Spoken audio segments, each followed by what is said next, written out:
There's a part 1 of this video, but as Mr. Heraclitus said, the only constant in life is change. That includes the items on my desk. No sponsors. So let's start with the thing that boosted my productivity the most. The Lano Pomodoro Timer. I'm sure we all know what a Pomodoro timer is, and yes, I know you can do that productivity technique with your PC clock or a phone timer. But where's your spirit of capitalism and throwing money away, man? For around 26 bucks, you can get a cool desk clock that features a gyro activated timer with 4 default countdowns, accessible with just a flip or a roll. Of course, it's not a Pomodoro timer without the 25-minute work period and 5-minute rest routine, which you can access with a quick gesture and button combination. It has custom timers too, which I don't use. Yes, that is a charging dock that it's sitting on. And these keys I thought would be like a shortcut for the buttons at the back of the timer, but I guess not. They don't do anything when you press them. It also has a mini version that has pretty much the same functions, except that it does not display the time, but it has a magnetic back and a shiny silvery plastic build. Super portable, perfect for students, meetings, the kitchen, or whatever you need a timer for. Lano just sent this for free, by the way. I didn't buy them.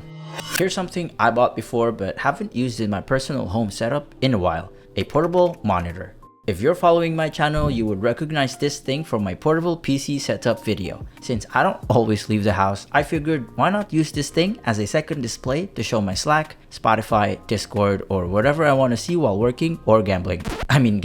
This 16-inch 2K monitor has a refresh rate of 120, but I only use 60 to conserve GPU power since I only use a 4060 GPU. Ew.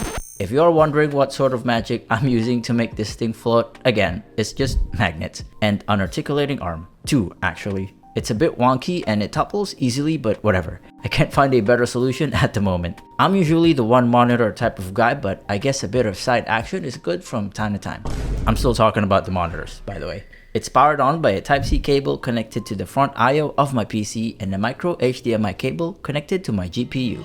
Now, this thing was sent to me for free by, finally, Ulanzi, a company I've been a fan of and have been reaching out to at the beginning of my career here on YouTube. This is the Ulanzi D200H Deck Dock, or as the people of New Zealand call it, check out that dick! This is my first time having a dock or whatever it's called, and it's currently my favorite accessory on this desk. It's mostly plastic with an aluminum matte panel and has several ports and card readers. The 13 customizable keys look like glass but feel like plastic. There's also one window that can display either the time, PC performance, or wallpaper. The coolest thing about this is that you can change the individual icons into whatever you like through their software. This is where you can customize the function of the keys, the window, and download plugins, profiles, and icon packs through their app store for free. They don't have much yet, but believe me, they're mostly bangers. Don't worry, this thing is not only made for streamers. There are multiple profiles for software like Slack, Premiere Pro, etc. Here's my setup for it in case you're curious. Nothing complicated, just the editing softwares I use, media controls, OBS, Steam, Discord, etc.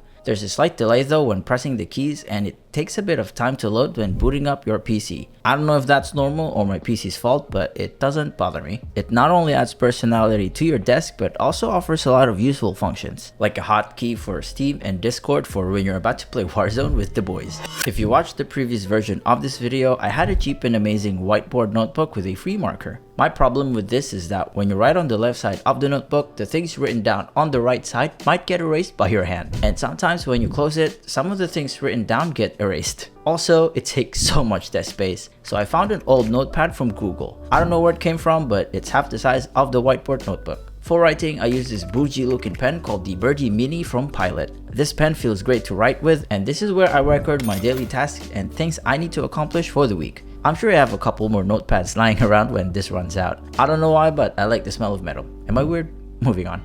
Looking at this next item might be counterintuitive since the topic is about productivity, but the keyboard has blank keys. This is my first custom keyboard build, which my friends helped me assemble. It took us 2.5 hours since we did not know what we were doing. There's a link here for that if you want to watch it. I don't know if you've tried a good mechanical keyboard before, but typing on something that sounds and feels good makes you want to work more. Does that make sense?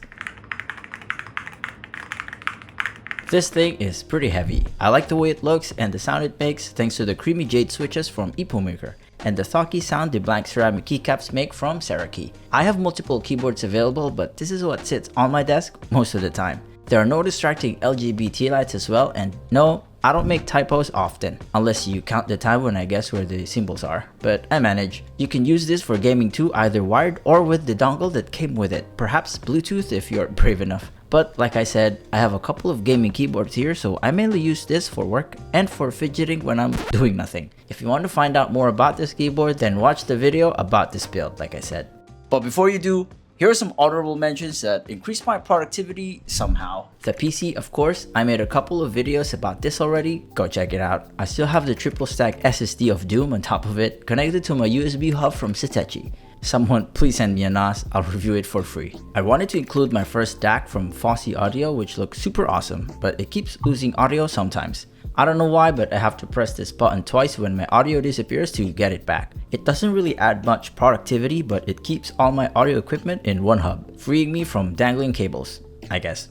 I'm also currently testing out this new KZ Duet, their pseudo IEM dual driver marketed for FPS gamers. I don't have much to say about it yet, the design is fresh. I don't know why they call it semi-in-ear IEM, it looks like the classic wired earphones from Apple. It sounds good though, I'll give them that. Well, that's the video. Subscribe if you enjoyed, complain in the comment section below if you didn't. Thanks for watching.